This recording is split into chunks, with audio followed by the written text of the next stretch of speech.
All right, yo. So I had a topic, and it's I just thought about it. I feel like it'll bring up a good conversation. So, can polar opposites become friends? Let me set the situation. So we're not talking about really about personalities. I mean, we can talk about personalities as well, but we're kind of talking about like viewpoints, lifestyles. So, like for example, a Trump supporter versus a non-Trump supporter, CNN versus Fox. I'm talking about these people who are just way on one side and being friends with someone on way on the other side.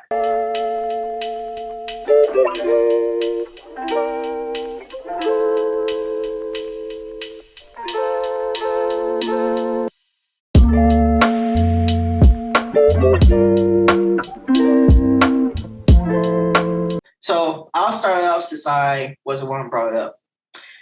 I think they could be friends, but like it depends. It all depends on what type of relationship you want or friendship you want, because I feel like it can happen, but like it's it's gonna be hard because at the end of the day, y'all two are completely different people and two completely different viewpoints. However, I can see it happening because opposition provides context and it makes people think about like the situation. Because sometimes when you're in that echo chamber, when everyone's saying the same thing, you could be washed into thinking that you're doing something right when really it's like completely off. It's almost like when a in those cliche anime shows when there is the person who is really rich, the son of a really rich person, and they're treating anybody under them because all around them, all the time, they have been like have servants, they have people to help them. So because of that, they're growing up to think everyone is inclined to like help them and being like self-serving to them. When in the world, that's just not how it is.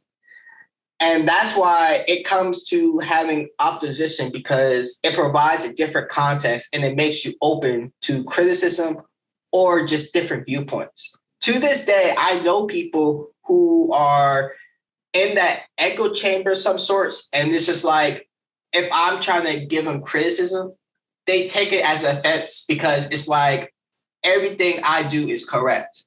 And that's just not true. No one's perfect except for God. And I just feel like when people are in that echo chamber, it's hard for you to get out of because it's like a different environment. And suddenly I'm attacking you versus constructive criticism.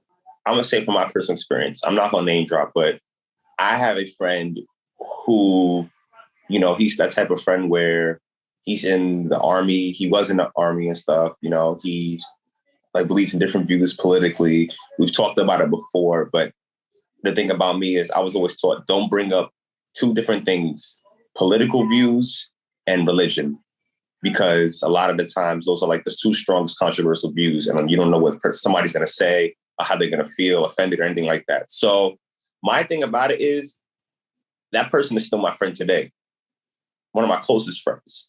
And I feel like two different people with two different views can be friends or even the closest friends, but it gets to a point where if those two different views start like interfering with what you do on a daily basis. So say, for example, just say for hypothetically, you go to church every day, right? You're a Christian that goes to church every day. Then you have somebody who's an atheist who doesn't do that. And it gets to a point where it's like, hey, I'm going to church. And other person's like, well, I want to hang out with you.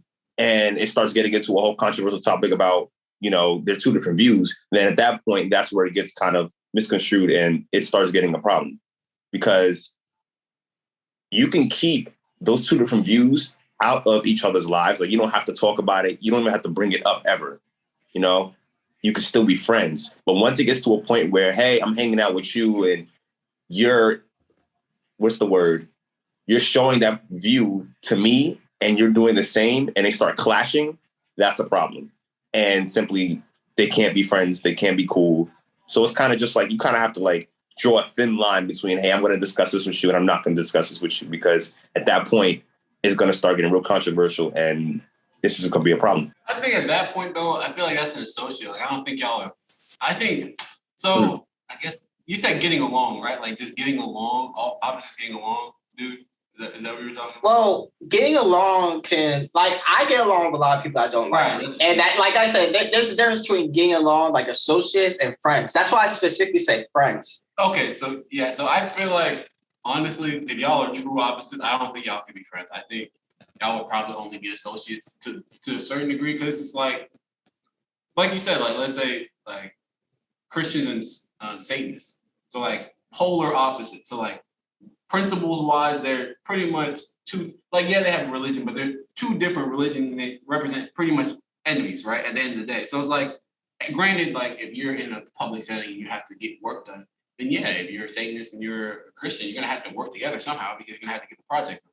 But if we're talking about, like, going home and getting into those conversations, like talking about religion or political views, and I feel like at that point, if you can't talk about it or if you can't have those critical discussions, then you aren't friends at the end of the day. You probably are associates, or you probably are like someone that is, I work well with or I'm very compatible with, but I don't think it comes to a point where you all can be truly friends, because true, at least in my definition, like true friends, you know those nooks and crannies, you know those ins and outs. Like if I know that you're a real hard Republican or if you're a real hard Marxist, then if that really phases me, then that probably wasn't a friend to begin with, or that probably wasn't someone that was going to become a friend in my life. You know what I mean? So it's like associate-wise, like, yeah, I feel like they can get along and they can get like a common goal or meet common ground to a certain degree, but like be friends, I don't think, especially after watching like certain people and how they move and how like certain friendships are categorized, I don't think those are friendships. I think those are more of symbiotic relationships that are beneficial for both people. You know what I mean? Like it's not a relationship, or it's not like it's a relationship. It's not a friendship. It's not a true friendship. It's probably just like a mutual beneficiaries, if that makes sense. So let me do a follow-up to you. So do you think people are not friends unless they actually can like go through topics where like the topics are not like taboo to say to each other, because there's going to be a fight?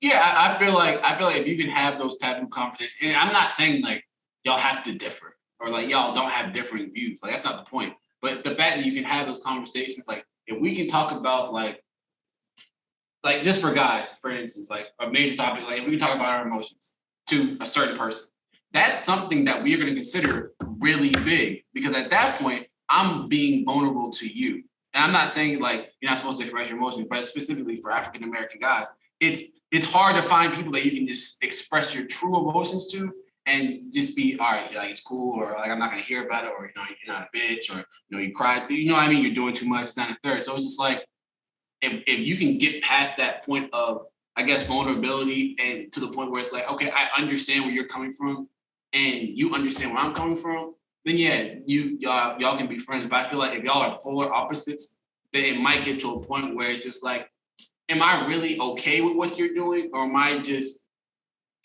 kind of letting it go because of some beneficiary factor that you're giving to me? Like maybe I can go over your house, or maybe I'm, you know what I mean? Like maybe I'm, because like it's just certain things that like after a certain point, like it's okay, like all right, you know what I mean? Like I'm not gonna do this with you because truly, I guess we're truly not friends. Maybe we're not, maybe we're not. I don't know. Like something's not working. Like something's not right. So I feel like that's the only thing. Like yeah, y'all can get along, but it's hard to be true friends with polar opposites. I think it works. I mean, like maybe. Well, no, not really. I think not really. If I'm being honest, I'm not gonna backtrack. I don't really think it will work unless it's a beneficiary factor, but that's not true for me. I literally like to go to the bare bones basics whenever it comes to human interaction, and with my beliefs, it's what I believe goes hand in hand with my beliefs as in religion. But what I believe is that in essence, all of what makes us, I mean, I don't mean to get all spiritual, but I dub it our souls, came from the same place. Whether no matter what people believe in, whether they don't believe in God, and I think it's from an evolutionary trait, evolutionary down the chart, came from the same place. Whether you're religious like me, it came down from God, as were renditions and parts of Him, came from the same place. Different religions where the conception of humanity came from said God, humans like came from the same place. I'm of the belief that in essence, the bare basics of our souls came from the same place.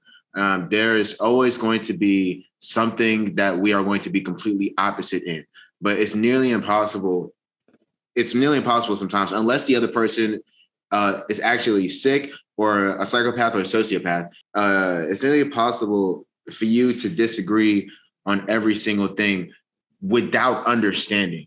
I had a boss one time at a job, and we had actual like differing views on political matters, like very differing views.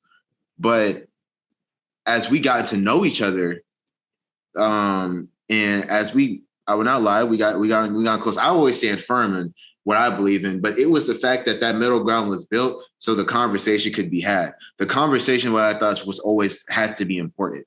And I'm not saying like we're not like lifelong friends, but we actually had a very good friendship for that time that I was there. I even had his PS set, and we played Call of Duty sometimes. So like it was the type of thing that we had that conversation, and he actually ended up changing his views. Like the political side that he was on it because that's what he was always predisposed to, until he actually had a conversation with me, and having a conversation with me, person who's on the other side of the fence. I think he was more or less shocked that I was willing to have the conversation. I said, I understand why you are on that side of the fence. Because once he explained, I said, I understand. Because how I saw it is like, if I was predisposed to the same thing you were predisposed to, and some of the social the social disadvantages that I face, I didn't have it. I kind of had your advantages, and I grew up like that. I could see why that's what you affiliate with, because that protects that identity that you grew up with. That makes sense. But what I made it known is like, it's the same way over on my side. The same thing why I believe what I believe, the same reason why you believe what you believe. And even though we may not see eye to eye on that, it's the fact that you acknowledge, listen, what we're both here on the other sides of is kind of due to an environmental thing. Like, it's not always going to be white and black. There's a lot of gray, because no one is the same. No one is just 100% this and 100% that. Like I said, you might differ in political opinions, but Guy's pretty funny dude. We like to watch the same thing. We like to do the same shit, have the same interest. But it was just that. But once we had that conversation, I started to understand. And it may not go in hand in every situation. Like I said, psychopath, sociopath, sick, type thing like that. But I do believe that middle ground can be formed if the conversation is willing to be had. If the conversation is willing to be had, there's always room for understanding. I'll put it like that. If you want to listen more about video games or some fuck shit, click right here. We got everything you need right here. You feel me? We got anime. We got basketball. We got. Did we stock up on the wall stuff? Hey, listen, we got it all. You feel me? Click right under this jacket. We gonna get you what you need. Ha ha!